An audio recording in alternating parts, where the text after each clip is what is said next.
Just make sure all my switches are set in the right position. The throttle is free and clear. Lights are on.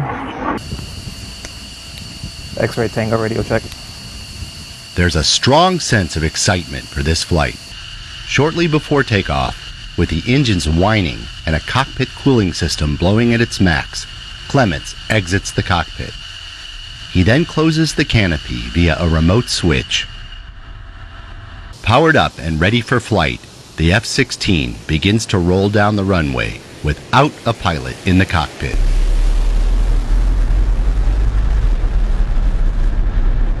In a matter of seconds, the aircraft, with its burner lit, roars into the southern sky headed out over the Gulf of Mexico.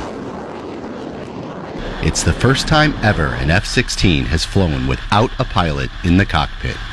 Meet Boeing's newest full-scale aerial target, the QF-16, a modified F-16 that will allow pilots the chance to train against and fire upon the most realistic enemy aircraft threats ever created. It was a little different to see it without anybody in it, but it was a great flight all the way around. A replication of current real-world situations and aircraft platforms that they can shoot as a target. Now we have a 9G capable, highly sustainable aerial target. While there's no pilot physically sitting in the cockpit, 2 U.S. Air Force test pilots are flying the plane remotely from a ground control station at Tyndall Air Force Base. Today, no pilot in the cockpit. It gets you a little more on your toes, on edge, but the flight itself went very well. It went as advertised.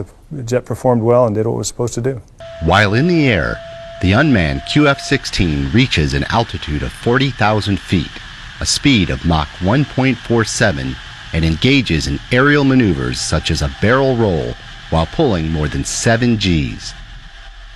F-16 and F-4 chase planes off the port side follow the QF-16 as it makes its final approach back to Tyndall and picture-perfect landing. Got the jet in the air, flew great, everything worked great, made a beautiful landing, probably one of the best landings I've ever seen, and stopped right on the center line. So no, it was a great mission.